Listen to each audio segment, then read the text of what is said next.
My name's Laura, and I'm going to talk to you about Pueblo Grande. Pueblo Grande isn't just a museum, we're also an archaeological site.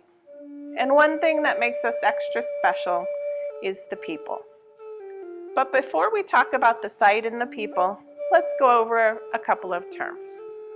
Hohokam, that is a traditional group of people that currently live in south central Arizona.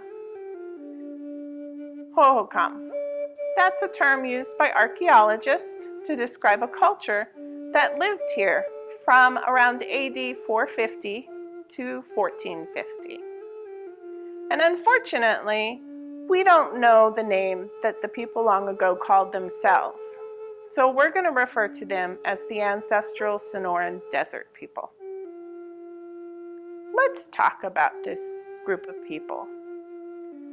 What one resource living in a desert do all of us need, past and present? That's water. It was important to them as well. Their main source of water, you can see from this map, was the Salt River.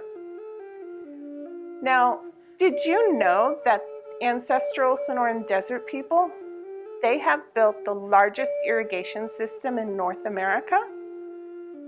How did they do that? They used stone and wooden tools. They didn't have the excavators that we have now. They didn't have horses or beasts of burden. Instead, they used digging sticks, like the one that's shown here. They used torus, which is a weight for the digging stick, and they used axes. This is a 3/4 grooved axe. It's been hafted, like we think they may have used.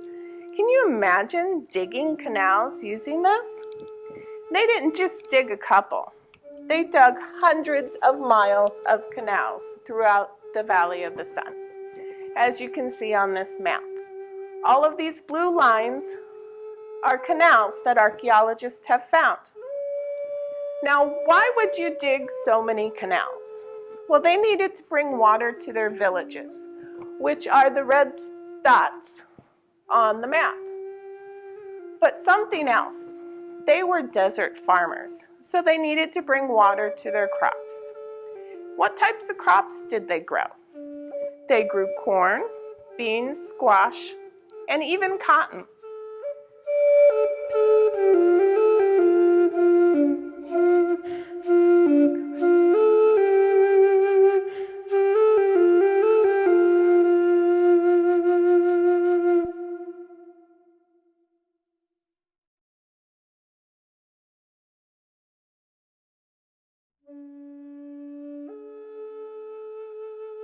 Pueblo Grande wasn't the only village that they had to supply water to, but it was one of the important villages that controlled water. See, Pueblo Grande is on the north side of the Salt River, and you can see all of these canals running through and next to the site. Well, these canals sent water down to a number of villages on the north side. So Pueblo Grande and the people here controlled the water that went through the canals.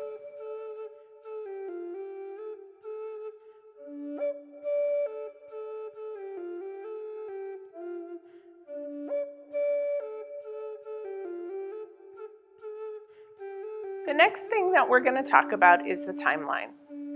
Now, the ancestral Sonoran Desert people lived here for quite a while. They lived here for over 1,000 years.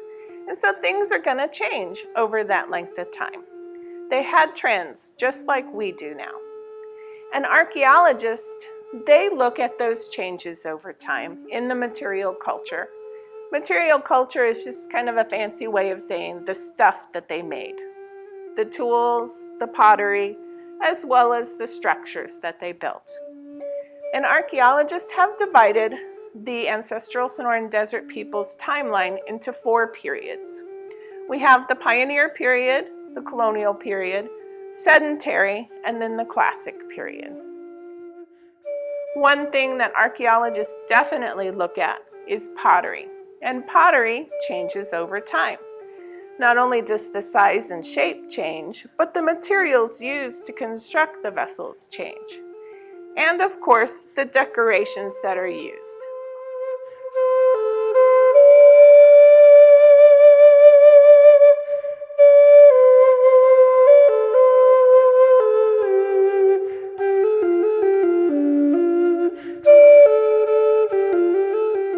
Another example of something that changes over time is architecture, or the types of structures and buildings they construct. Early on in the pioneer period, we see pit houses. That is their home, the style of home that they used. As time went on, that changed, and towards the end of the period, in the classic period, you see compound houses.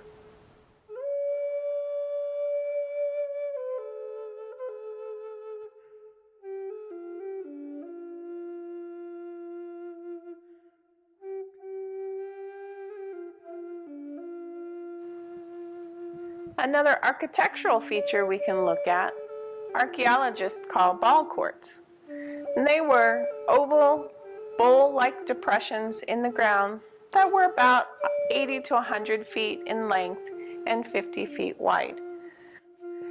Ball courts tend to be built and used during the colonial and sedentary periods, dating to about AD 750 to 1000.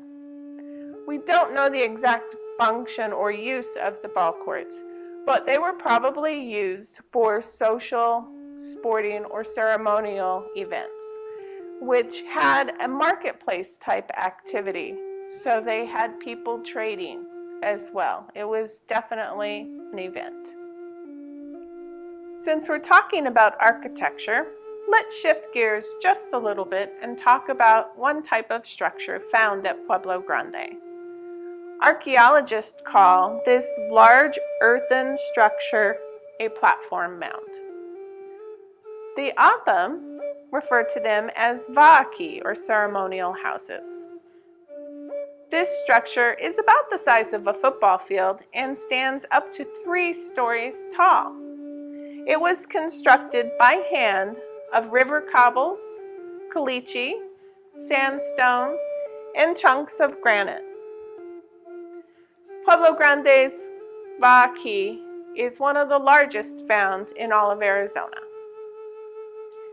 If you stood on top of the va'aki, or platform mound, you could see the land surrounding, which included South Mountain, the Salt River, sections of the canals that have been excavated, and numerous farm fields.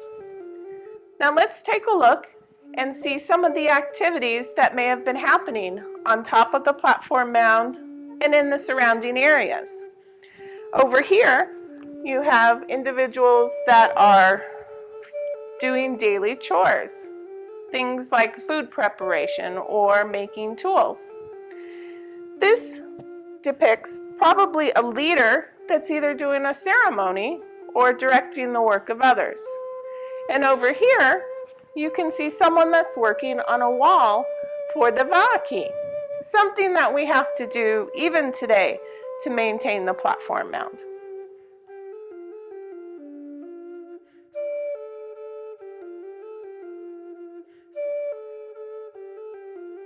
I hope you've enjoyed this brief overview of our site.